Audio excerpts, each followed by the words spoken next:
무더운 여름날 나다나엘이 무화과나무 아래에서 주님을 만난 것처럼 우리도 예배를 통해 우리 하나님을 경험하고 만나는 시간이 되기를 주의 이름으로 축복합니다. 이제 예배합니다. 하나님께 예배하는 사람은 영과 진리로 예배해야 합니다. 아멘. 세상을 살피며 참된 예배자를 찾으시는 하나님 아버지, 거룩한 주의 주님 앞에 고개 숙인 우리 가운데에 임하여 주옵소서. 하나님의 살아계심을 기뻐하고 노래하며 온 마음으로 찬양한 성도들에게 신령한 은혜를 부어 주옵소서. 예수님의 이름으로 기도합니다. 아멘.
오늘 우리에게 주시는 하나님의 말씀은 로마서 5장 1절에서 5절의 말씀입니다.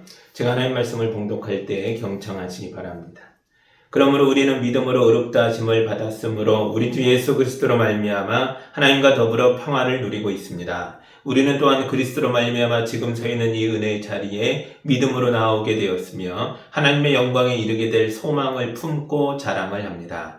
그뿐만 아니라 우리는 환난을 자랑합니다. 우리가 알기로 환난은 인내력을 낳고 인내력은 단련된 인격을 낳고 단련된 인격은 희망을 낳는 줄을 알고 있기 때문입니다.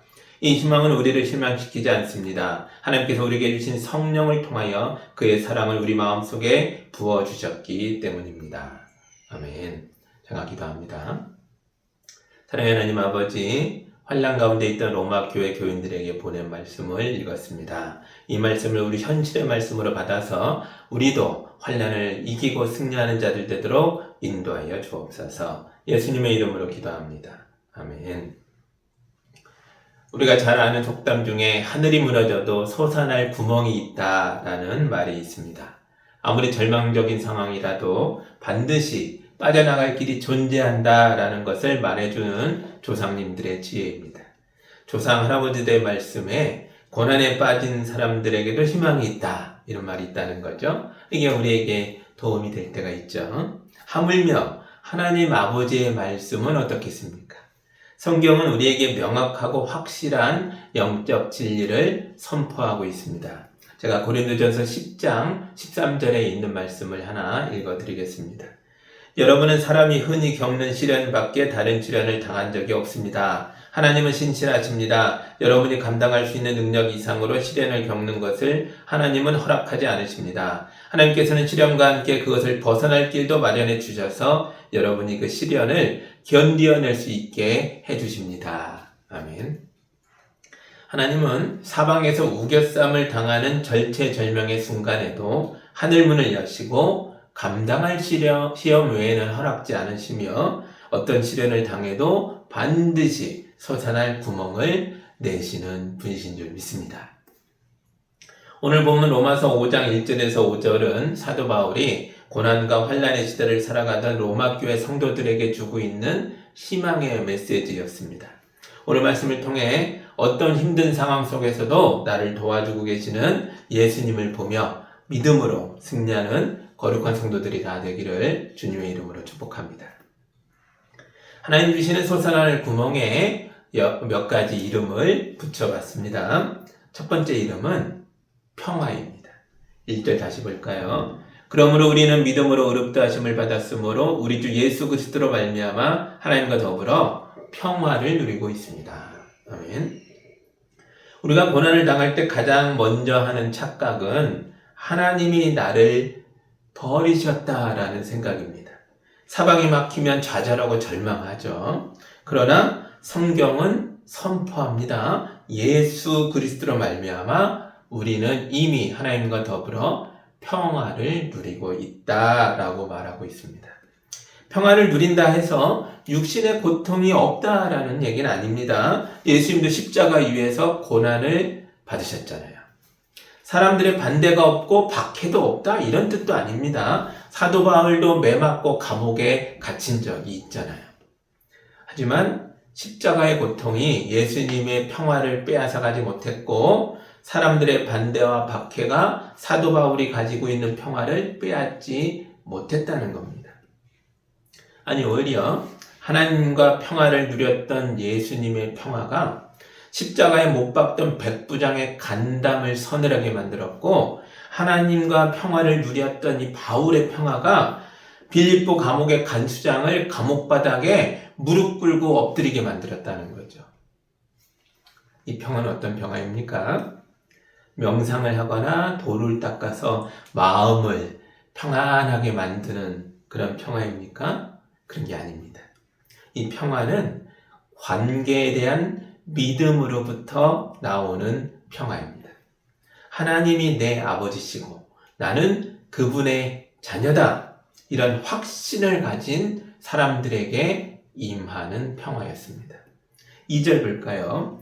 우리는 또한 그리스도로 말미암아 지금 서 있는 이 은혜의 자리에 믿음으로 나오게 되었으며 하나님의 영광에 이르게 될 소망을 품고 자랑을 합니다. 아멘. 평화의 반대편에는 미움과 저주와 다툼과 전쟁이 있습니다. 예전에 우리는 하나님과 다투는 자였습니다. 예전에 우리는 하나님의 미움을 받는 자식이었습니다. 예전에 우리는 저주의 백성이었습니다.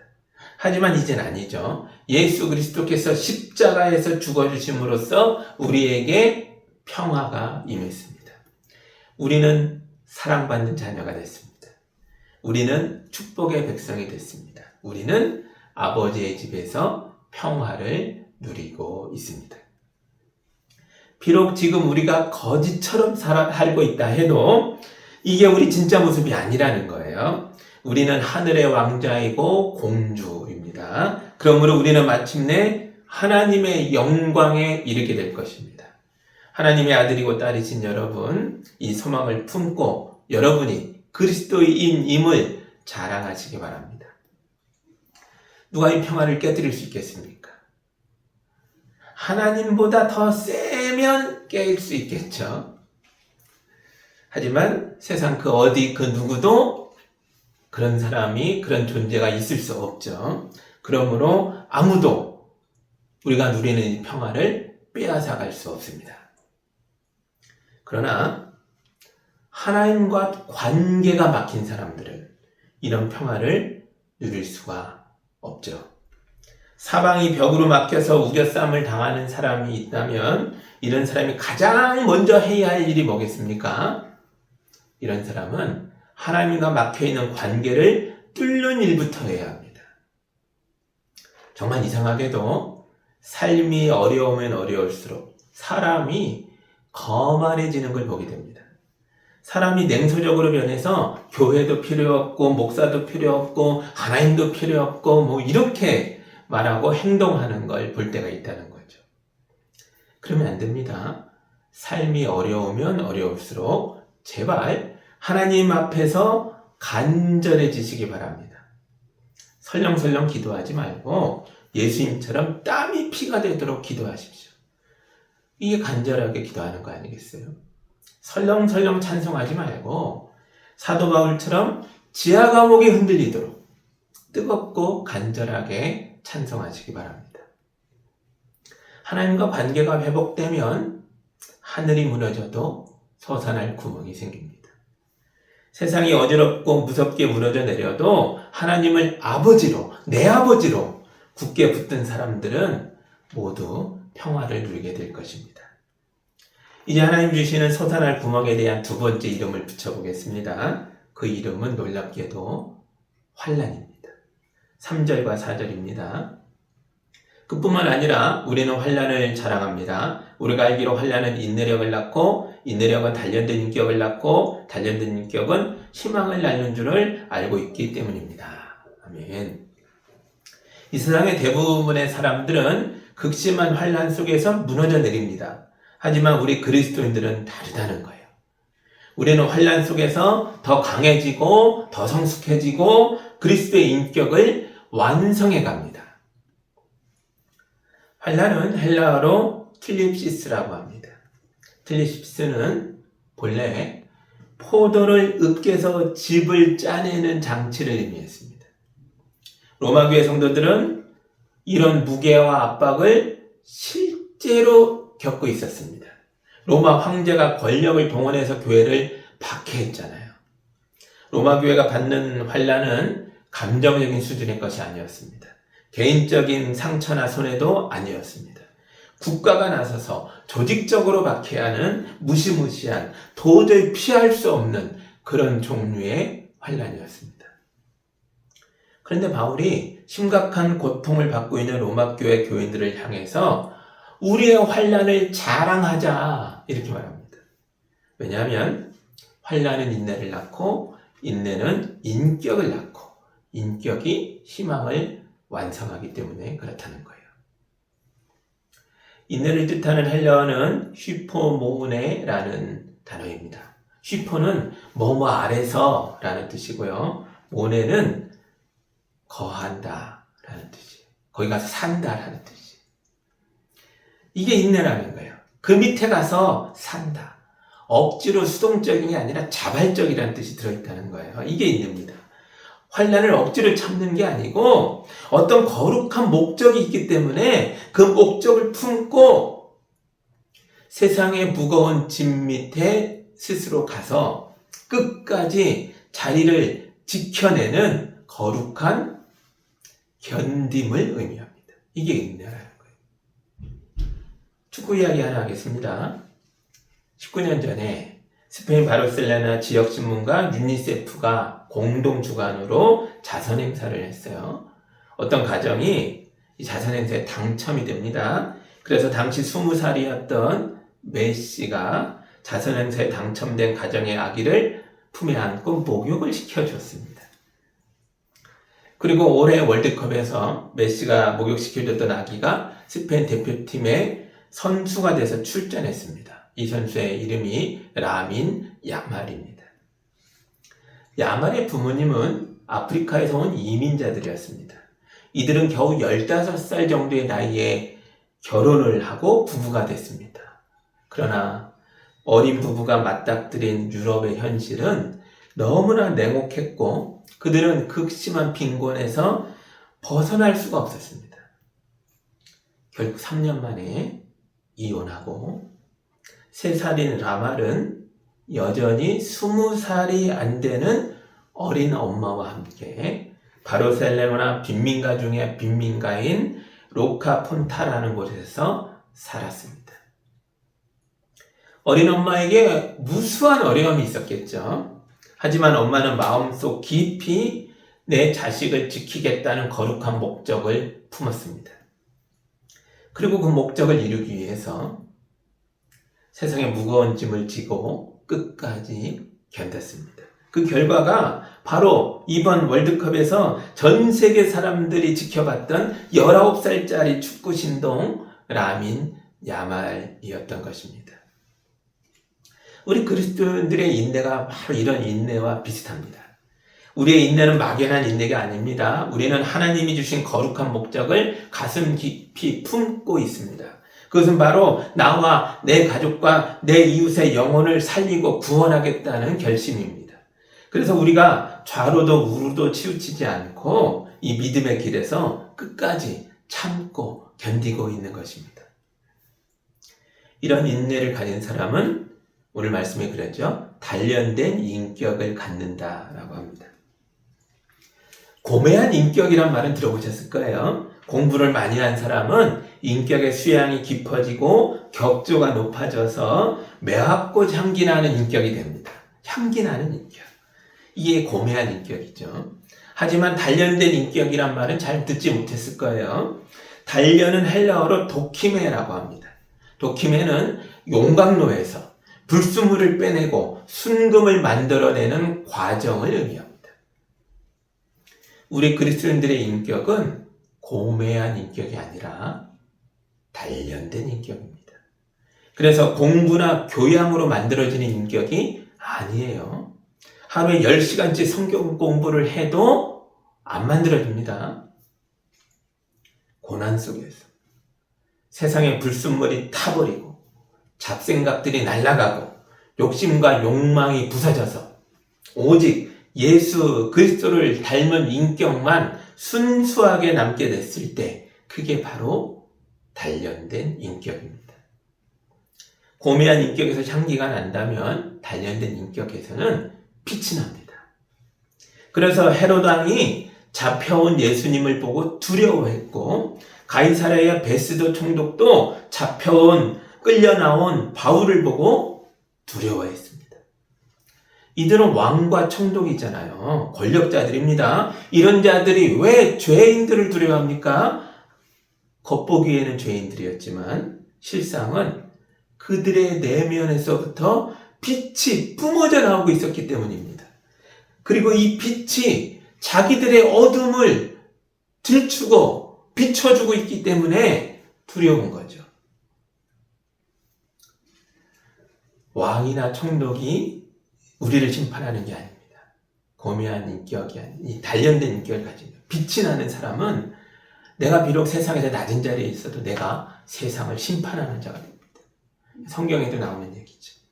어떤 집사님이 어릴 때부터 고생을 많이 했습니다. 하지만 그 고생을 통해서 인격이 다듬어졌습니다. 그래서 사람들이 이분을 다 좋아하는 거예요. 집에 가면 식구들이 좋아하고 회사에 가면 동료들이 좋아합니다. 교회에 오면 교인들이 좋아합니다. 사람들이 왜 좋아해요? 왜냐하면 이분이 오면 어둠이 물러가고 절망이 사라지고 희망이 샘솟기 때문에 그래요. 그런데 어떤 집사님은 반대로 너무 불편해요. 이분이 어릴 때부터 고생을 많이 하셨거든요. 하지만 이분이 가정에 가면 부부가 말다툼을 하게 되고 자녀들도 상처받고 화를 냅니다.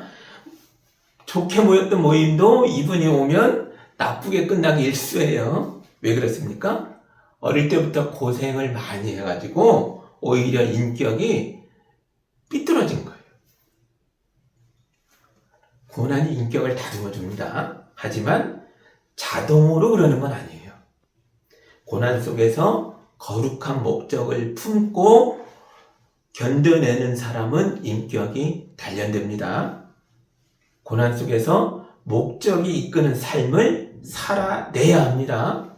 그래야 그리스도의 품격을 갖추게 되고 순금처럼 빛나는 인격이 되는 겁니다. 목적 없이 헤매면 고난이 오히려 독이 될 수 있어요. 누가 우리에게 거룩한 목적을 줍니까? 우리가 어디서 이 거룩한 희망을 발견할 수 있습니까? 하나님 말씀입니다. 성경에 줄치고 읽고 설교 열심히 메모하고 큐티를 매일 한다고 해서 이 말씀을 자기 삶의 목적으로 삼고 있는 게 맞습니까? 그냥 공부로 끝납니까? 스스로 알 거예요. 내 삶의 목적으로 삼지 않으면 그 열정이 무슨 소용이겠습니까? 성경을 믿고 따르는 거지 공부하는 게 아니라는 거죠.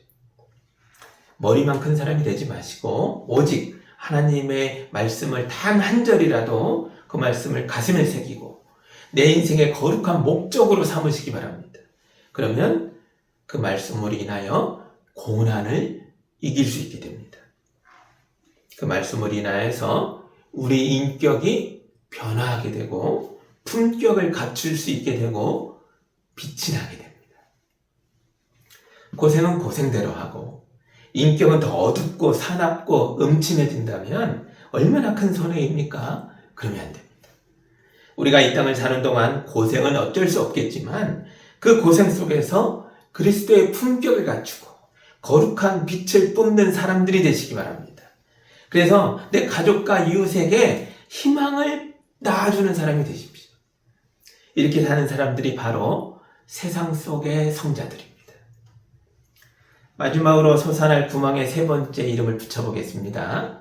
그것은 성령입니다. 5절입니다.